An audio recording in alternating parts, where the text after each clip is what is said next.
A R career point के इस YouTube परिवार में आप सभी का स्वागत है। जैसा कि आप सभी जानते हैं कि हम लोग मैथ का चैप्टर वाइज शुरू किए हैं पढ़ना क्लास 10th के मैथ का, और अभी हम लोग चैप्टर वाइज ऑब्जेक्टिव प्रश्न देख रहे हैं। इसके बाद जैसे ही खत्म होगा तो पूरा सब्जेक्टिव प्रश्न मॉडल पेपर क्लासेस शुरू हो जाएगा।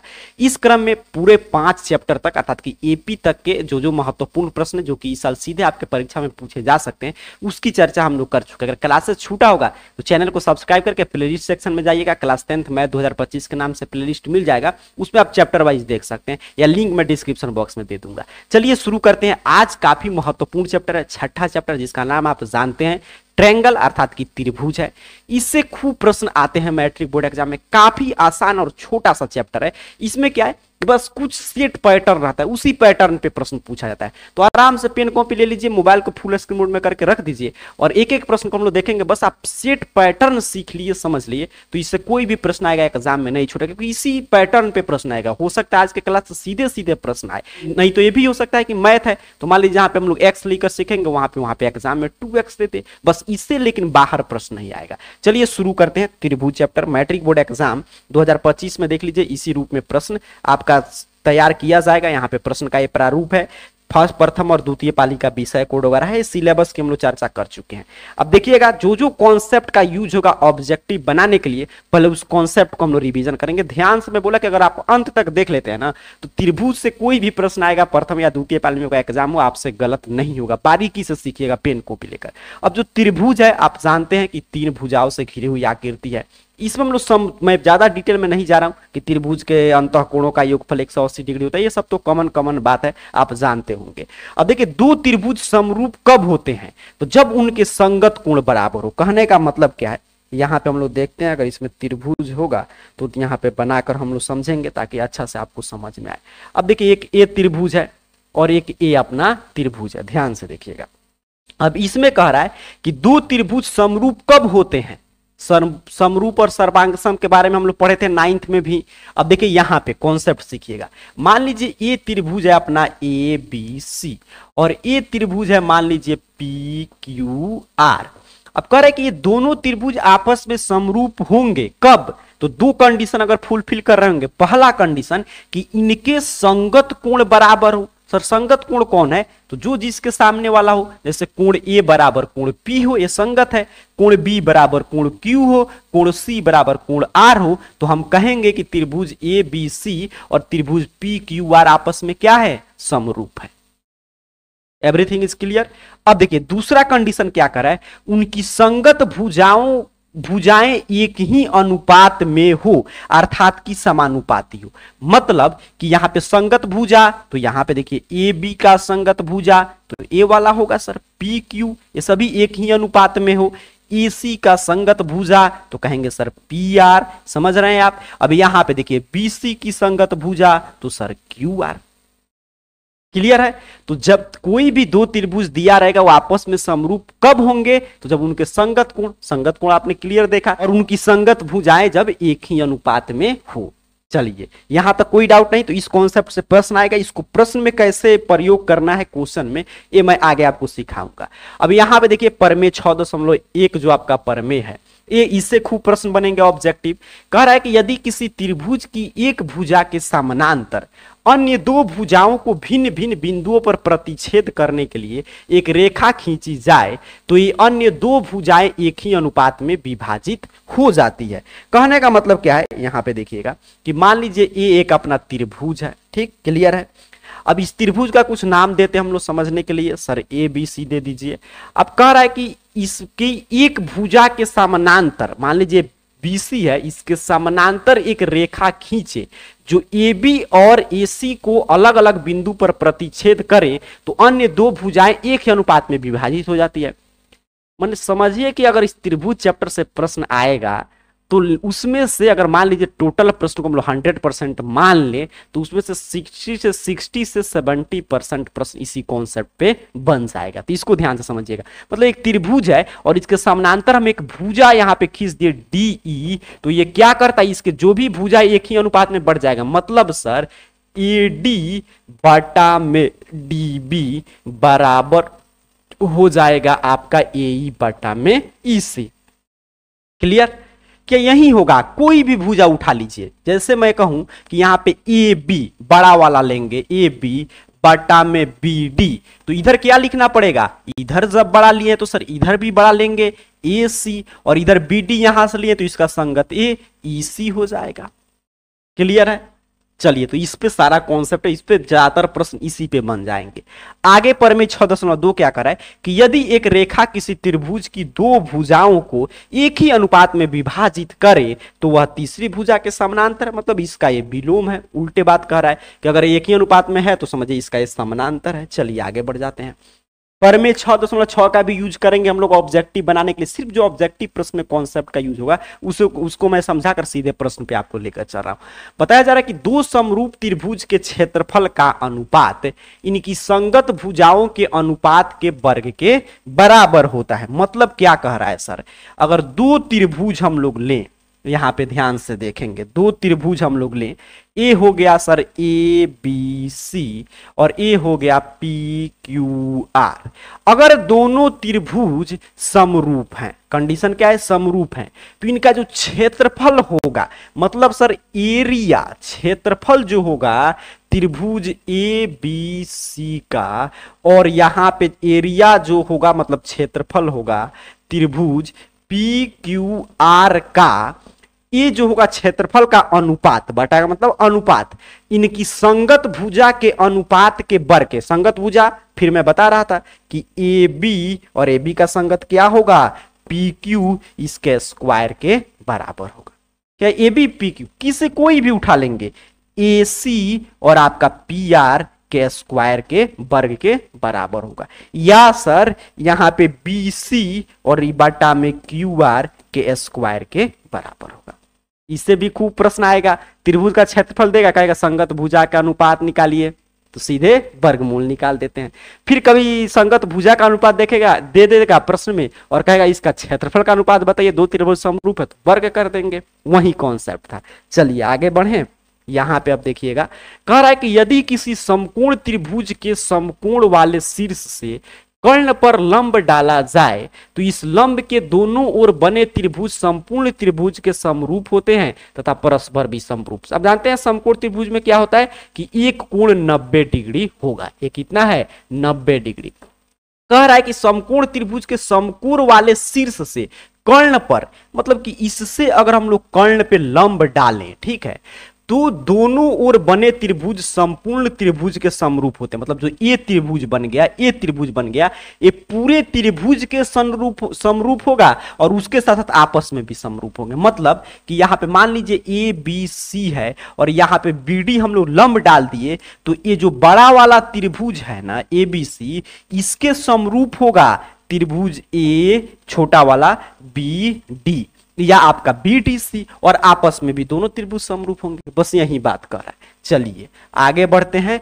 कॉन्सेप्ट यहां पे आगे है, पाइथागोरस प्रमेय से संबंधित बताया जा रहा है कि यदि किसी त्रिभुज की एक भुजा का वर्ग अन्य दो भुजाओं के वर्ग के योग के बराबर हो तो पहली भुजा के सम्मुख का कोण समकोण होता है। पाइथागोरस प्रमेय है कि मान लीजिए कोई भी एक त्रिभुज हम लोग लिए और इसके दो भुजा के वर्ग का योगफल इसके बराबर है, अर्थात कि सर एच स्क्वायर बराबर P square plus B square है, जिसका ट्राइगोनोमेट्री में हम लोग काफी यूज करते हैं। तो समझिए इसके सामने वाला एक कोण कितना है? 90 डिग्री है। वही बात यहाँ पे बताया जा रहा है कि एक समकोण त्रिभुज में कर्ण का वर्ग शेष दो भुजाओं के वर्ग के योगफल के बराबर होता है। कर्ण स्क्वायर बराबर लंब स्क्वायर प्लस आधार स्क्वायर। चलिए आगे बढ़ते हैं।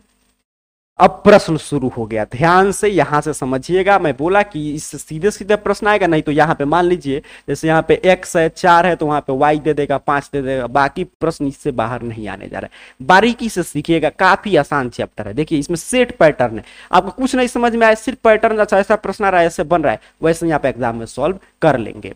पहला प्रश्न क्या पूछा गया है, ध्यान देंगे, 2025 के लिए काफी महत्वपूर्ण प्रश्न है।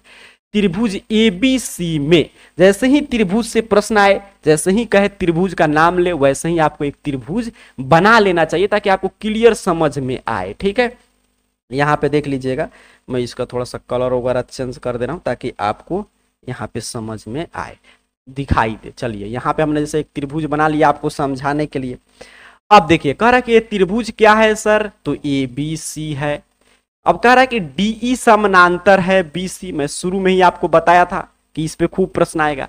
अब कह रहा है एडी बटा डीबी, मतलब एडी कितना है 4, देखिए एडी कितना है 4, डीबी कितना है तो x माइनस 4 है। फिर कह रहा है कि एई बटा ईसी, मतलब कि 8 है और ईसी कितना है सर 3x माइनस 19 है, तो कह रहा है x का मान बताइए। अब हम जानते हैं कि एक त्रिभुज है जिसमें मतलब कि एक तीसरी भुजा के समानांतर दो भुजा खींचा गया है, तो इसके संगत भुजा का अनुपात बराबर होगा। अभी पीछे पढ़े थे, मतलब कि एक कंडीशन जैसे ही आ गया थेल्स प्रमेय की तरफ चला गया, वैसे ही देखिए हम क्या कहेंगे इस त्रिभुज में सर कि एडी बटा डीबी बराबर होगा एई बटा ईसी के। अब बन गया प्रश्न, बस मान दिया है, मान बैठा दीजिए। चलिए बैठाते हैं, तो एडी को हटाकर हम कितना लिखेंगे 4, और डीबी को हटाकर x माइनस 4, एई को हटाकर 8, इसी को हटाकर 3x माइनस 19। अब गुना भाग कर देना, यहाँ पे 4 से ऊपर ऊपर कट गया 2 और तिरछा तिरछी गुना हो जाएगा, तो 2 इंटू एक्स माइनस 4 बराबर 3x माइनस 19। अब जल्दी से सॉल्व करके बताइए कितना आंसर आ रहा है। 2x माइनस 8 बराबर 3x माइनस 19, या यहाँ पे देखेंगे एक साइड हम लोग करते हैं तो 3x और प्लस है तो माइनस 2x, और माइनस 8 है तो माइनस है तो प्लस 19, या x बराबर सर तो 19 में से 18 जाएगा 11। Option C is the right answer of question number 1। Clear हो गया? बस कॉन्सेप्ट इसलिए मैंने शुरू में रिवीजन कराया कि अगर कॉन्सेप्ट आप सीख लिए तो इन सभी प्रश्न को बनाने में आपको किसी भी तरह की कठिनाई की सामना नहीं करना पड़ेगा। चलिए आगे बढ़े, अगला प्रश्न देखते हैं। यहाँ पे दूसरा नंबर प्रश्न क्या कह रहा है आपसे, काफी बहुआ टाइप प्रश्न है, देख लीजिएगा। कह रहा है कि यदि त्रिभुज एबीसी में AB इतना है, BC इतना है, AC 5 है, तो कोण C का मान बताइए। अब ध्यान से देखेंगे ये त्रिभुज में क्या कहना चाहता है। कह रहा है कि एक त्रिभुज है, यहाँ पे देखिए।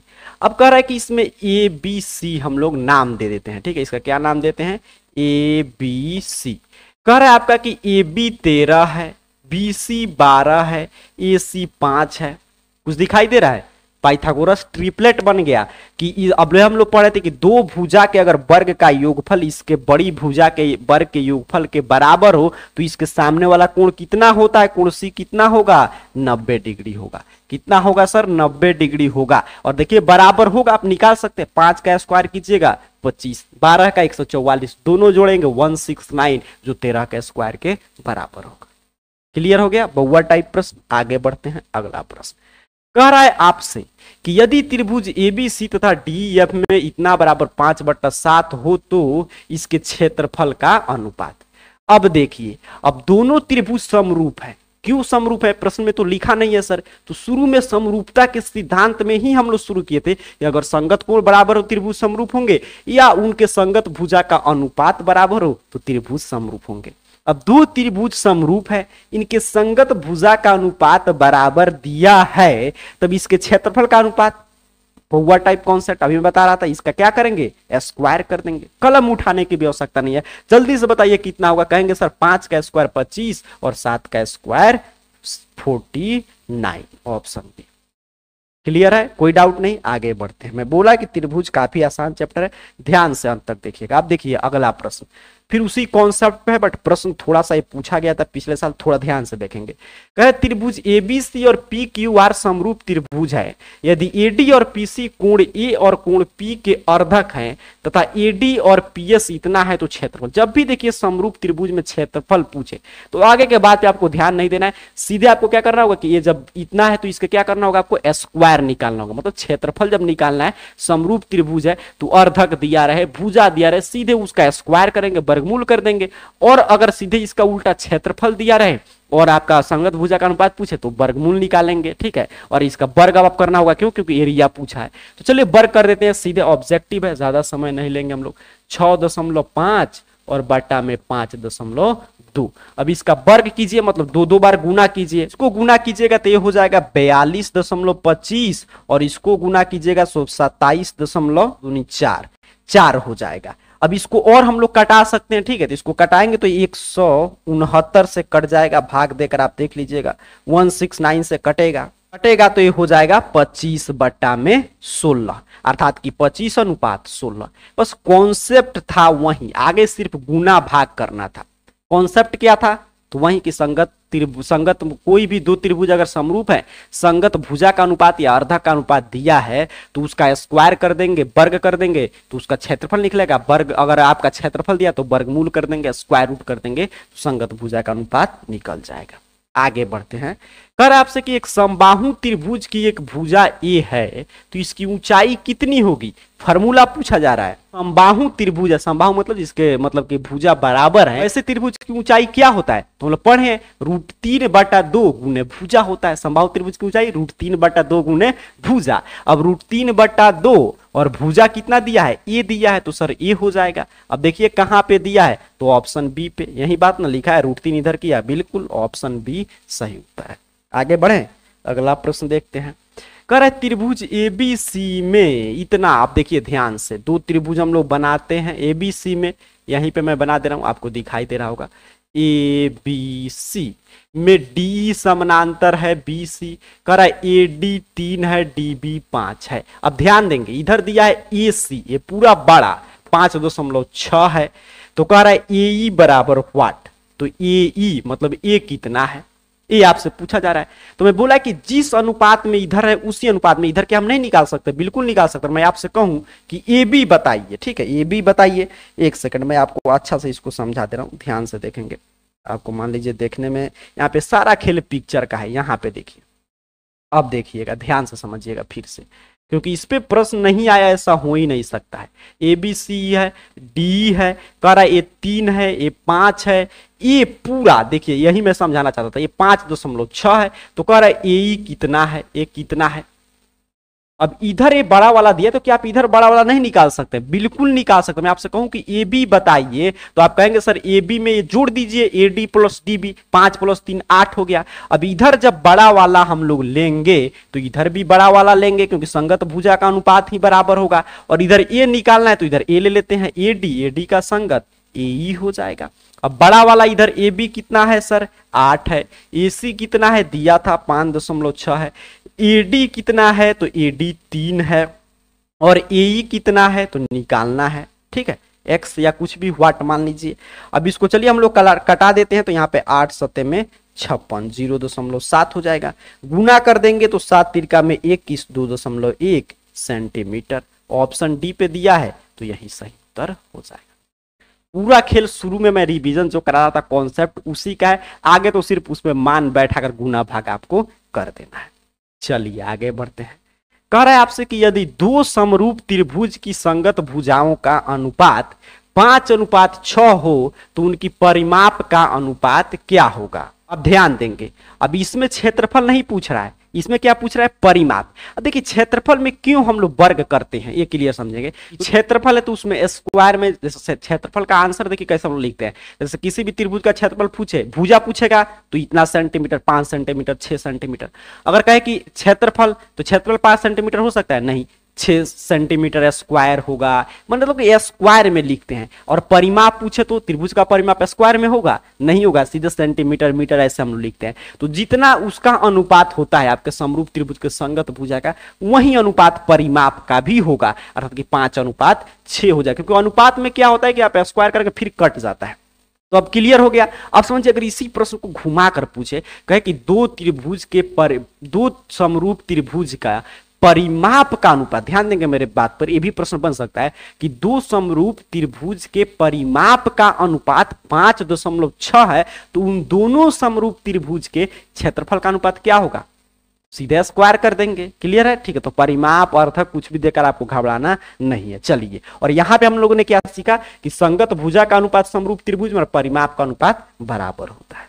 आगे बढ़ते हैं, अगला प्रश्न देखिएगा 8 नंबर। कह रहा है त्रिभुज एबीसी एवं त्रिभुज पी क्यू आर समरूप त्रिभुज है। एडी शीर्ष ए से बीसी पर लंब डाला गया है, पीटी शीर्ष पी से क्यू आर पर लंब है। यदि एडी बराबर 9, पीटी बराबर 7, तो समरूप त्रिभुज पी क्यू आर के क्षेत्रफल का अनुपात, फिर वही बात, कितना भी घुमा ले, जैसे ही क्षेत्रफल का अनुपात पूछे, समरूप त्रिभुज दिया रहे तो भुजा का जो भी अनुपात दिया रहेगा उसका स्क्वायर कर देंगे। तो त्रिभुज एबीसी में क्या दिया है, एडी दिया है, अच्छा, और इसमें क्या दिया है 7 दिया है, इसमें पीटी, इसका स्क्वायर कर देंगे, 9 का स्क्वायर 81 और 7 का स्क्वायर 49। ऑप्शन डी सही उत्तर हो जाएगा 8 नंबर प्रश्न का।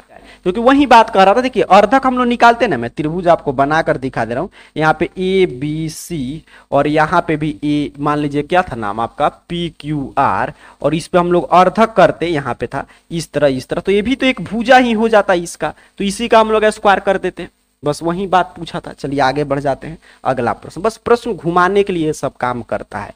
कह रहे कि एक समबाहु त्रिभुज की एक भुजा इतना है तो इसकी ऊंचाई, तो पीछे हम लोग पढ़े थे कि समबाहु त्रिभुज की ऊंचाई क्या होता है √3/2 गुने भुजा, तो √3 और बटा में 2 और भुजा कितना है सर 12 है, 2 से कट जाएगा 6 अर्थात कि 6√3 सेंटीमीटर। ऑप्शन बी सही उत्तर हो जाएगा। ठीक है, 9 का क्या हो गया ऑप्शन बी। चलिए आगे बढ़ते हैं, अगला प्रश्न देखते हैं आपका 10 नंबर। कह रहे आपसे कि यदि त्रिभुज ABC तथा DEF समरूप है तथा त्रिभुज ABC का परिमाप 30 सेंटीमीटर है, तो AB इतना है तो DE बराबर क्या होगा। अब याद कीजिए पीछे कॉन्सेप्ट अभी आया था कि त्रिभुज के जो भुजा का अनुपात होता है उसके परिमाप के अनुपात के बराबर होता है समरूप त्रिभुज में, अब उसी पे बन जाएगा। सब यहाँ पे समझिएगा, अगर आप देखिए इसलिए मैं बोला कि लगातार अगर आप प्रश्न को देख रहे हैं ना तो आपको समझ में आ जाएगा, कोई भी डाउट नहीं होगा, क्योंकि एक प्रश्न नहीं है तो सभी प्रश्न लगभग उसी पे आधारित रहते हैं। अब यहाँ पे ध्यान से देखिए, कह रहे त्रिभुज ABC है, ABC है, अच्छा, और क्या है आपका DEF है, सर ये DEF है, दोनों त्रिभुज समरूप है। चलिए क्लियर है, ABC का परिमाप 30 है, मान लीजिए इसका परिमाप 30 है, इसका परिमाप 20 है, इसमें AB 12 है तो DE क्या होगा ये पूछ रहा है। तो इसमें इसका परिमाप हम लोग लेंगे तो इधर क्या लेंगे, इसका एक भुजा 12, अच्छा, इधर हम लोग इसका परिमाप लेंगे 20, तो 12 क्या था AB था, तो इसका समानांतर क्या हो जाएगा भुजा DE हो जाएगा।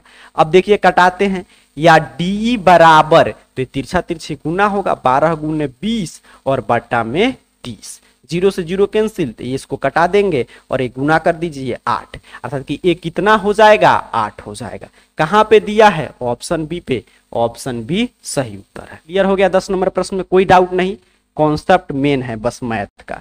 चलिए आगे बढ़ते हैं, अगला प्रश्न देखते हैं 11 नंबर। कह रहे यदि एक समबाहु त्रिभुज का क्षेत्रफल इतना है तो इसकी प्रत्येक भुजा कितना होगा। समबाहु त्रिभुज में सभी भुजा बराबर होता है। अब इसका फॉर्मूला बस आपको याद होगा, बना सकते हैं। फॉर्मूला क्या कहता है, समबाहु त्रिभुज का क्षेत्रफल का √3/4 और भुजा, मान लीजिए भुजा A है तो A²। अब ये समबाहु त्रिभुज का क्षेत्रफल है, कितना दिया है बराबर 4√3, सभी भुजा बराबर है, A है तो √3/4 A²। अब चलिए इसको कैलकुलेशन करके निकाल देते हैं, A² बराबर 4√3, ए इधर भाग में है तो इधर गुना में, और ए गुना में है तो भाग में, एक कैंसिल हो गया, या ए बराबर सर तो √4 गुने 4 बराबर 4 सेंटीमीटर में है तो सेंटीमीटर। ऑप्शन सी सही उत्तर हो जाएगा। बस सारा खेल फार्मूला का है, वहां पे भी हम लोग फार्मूला पढ़े थे और यहाँ पे भी फार्मूला मिल गया समबाहु त्रिभुज का क्षेत्रफल, और पीछे हम लोग समबाहु त्रिभुज की ऊंचाई का फार्मूला देख लेंगे। इसी तरह फार्मूला जो आ रहा है उसको लिख कर एक कॉपी में आपको याद जरूर कर लेना, क्योंकि मैथ में अगर फार्मूला याद है, गुना भाग आ रहा है, आपको ये समझ में आ गया क्लास के माध्यम से कि इस फार्मूला का यूज ऐसे प्रश्न में करना है, आसानी से एग्जाम में कोई भी ऑब्जेक्टिव प्रश्न आपसे गलत नहीं होगा। चलिए आगे बढ़ते हैं। कह रहे त्रिभुज ABC में AC² बराबर AB² प्लस BC², तो कोण B बउआ भी जानता है कि 90 डिग्री होगा। ऑप्शन है, इसमें ज्यादा प्रश्न हम लोग समय नहीं लेना है। चलिए आगे बढ़ते हैं। कह रहे आपसे कि यदि दो समरूप त्रिभुज के क्षेत्रफल का अनुपात इतना है तो उनके संगत भुजा का अनुपात जल्दी से बताएंगे। आपके लिए होमवर्क का प्रश्न है, देखते देखते कहेंगे सर सब समरूप त्रिभुज है, क्षेत्रफल का अनुपात दिया है, संगत भुजा का पूछ रहा है, तो इसका वर्गमूल निकालिए। बिल्कुल सही, तो इसका वर्गमूल निकालेंगे सर, इसका 7 हो जाएगा, इसका 9 हो जाएगा। ऑप्शन बी जो भी विद्यार्थी बता रहे हैं आपका आंसर बिल्कुल सही है। चलिए अब देखिए जल्दी से बताएंगे, सभी आपके होमवर्क के लिए प्रश्न है, आपको चेक करने के लिए दिया जा रहा है कि जो हम लोग पढ़ रहे हैं वो आप समझ पा रहे हैं कि नहीं। इसका उत्तर जल्दी से बताइए।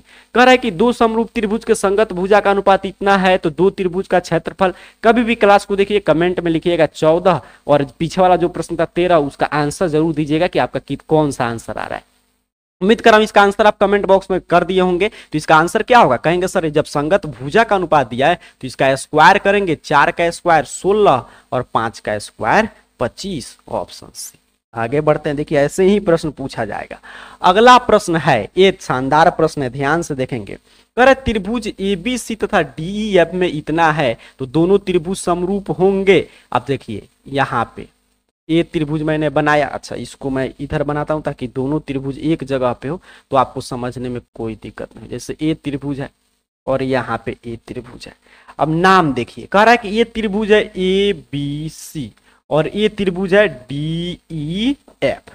अब क्या कह रहा है कि ए डी बटा डी बी और ए डी, ठीक है, ए बी अर्थात कि ए वाला और डी ई, देखिए मैं कैसे बना रहा हूं, ए वाला और ए सी और यहाँ पे डी एफ बराबर, तो ये समरूप कब होंगे, तो जो भी भुजा दिया रहेगा इसके बीच का कोण भी बराबर होना चाहिए। तभी हम लोग कहेंगे कि भुजा मतलब कि जो आपका एस एस या एस एस एस वाला जो मतलब कि नियम होता है उसे हम लोग कहेंगे त्रिभुज समरूप है। तो इसके बीच का कोण भी बराबर होना चाहिए। जब दो भुजा बराबर है तो बीच का कोण, तो इसका कोण बीच का क्या है, कोण ए है, ध्यान देंगे कोण ए है।